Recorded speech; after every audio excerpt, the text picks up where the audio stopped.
Hi, I do really hope all is great with you.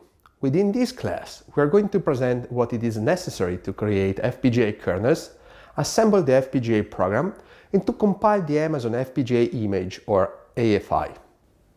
The Amazon FPGA image creation flow is a process organized in three main phases.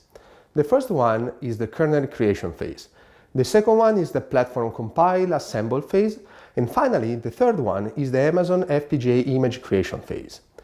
We are going to describe each of these phases in details. Therefore, let us now first have a closer look to the kernel creation phase. The kernel creation phase is the first phase of the Amazon FPGA image creation flow. Within this phase, the application designer is asked to create SDXL kernels. Obviously, this can be done by using SDXL, and the designer can choose to start from either C, C++, OpenCL, or RTL models. This is very convenient because, as we can easily see, this freedom will allow the application designer to start with the language he or she is going to be more confident with.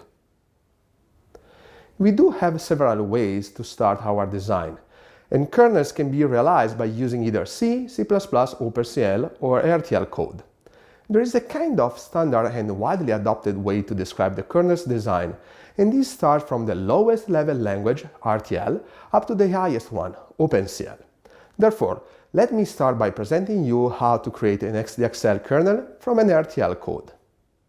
The main idea behind the RTL flow is that there is, and this is definitely true, a wide number of designers who were already implementing designing hardware IPs without SDXL and other high-level languages. If you are not familiar with RTL code, first of all, let me tell you that RTL stands for Register Transfer Level. Just to give you an idea, it can be considered as a kind of intermediate representation close to assembly language, such as that which is used in a compiler. RTL is an abstraction that can be used to create high-level representation of a circuit, from which lower-level representation and, at the end, actual wiring can be inferred. Within this context, the rationale behind this flow is to allow RTL designers to reuse their already existing RTL implementation as F1 accelerators. In order to be able of doing this, the RTL IPs have to be packed as SDXL compliant kernels, which basically means that these IPs have to be compliant with specific interface requirements. Furthermore, but this seems to be quite obvious, kernel should be designed with performance goals in mind.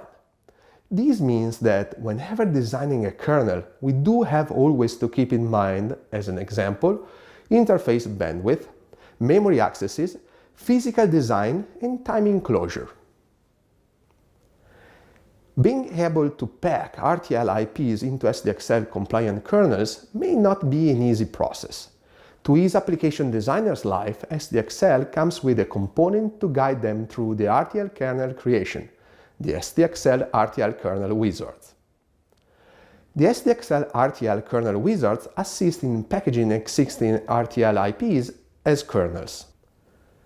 The objective of the wizard is to create a kernel container file, or XO file.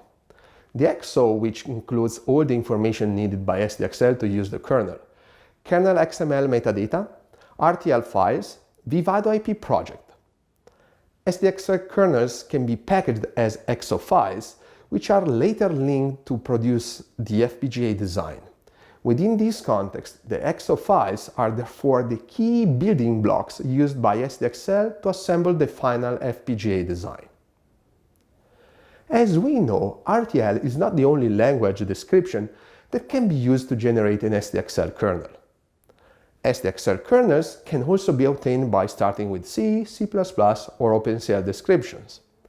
If the RTL was meant to allow hardware designer to interface with Amazon F1 instance through SDXL, this flow has been designed to match software and application developers who may not have any or just few hardware background knowledge. Within this context, instead of using a low-level language, it can make more sense to start from an existing C or C++ application and to provide ways to accelerate a portion of it. This is exactly the rationale behind this flow. SDXL provides a parallelizing compiler able to generate high-performance hardware kernels from OpenCL, C, and C++. The compiler is capable of synthesizing high-performance kernels from C, C++, or OpenCL because it uses advanced optimization tuned for Xilinx FPGA devices such as memory partitioning, DSP block inferencing, loop unrolling, loop pipelining. As a result, the compiler creates hardware kernel with the necessary X interfaces, and it automatically generates the SDXL kernel package, the EXO file. Finally, it is worthy to mention that the SDXL compiler supports a wide set of C, C++, and OpenCL constructs. As an example, with respect to OpenCL, the compilers support OpenCL 1.0 embedded profile, OpenCL 2.0 pipes, and OpenCL image objects. This concludes the description of the kernel creation phase of the Amazon FPGA image creation flow. In the following, we are going to have a better understanding on how the platform compile-assemble phase is going to work.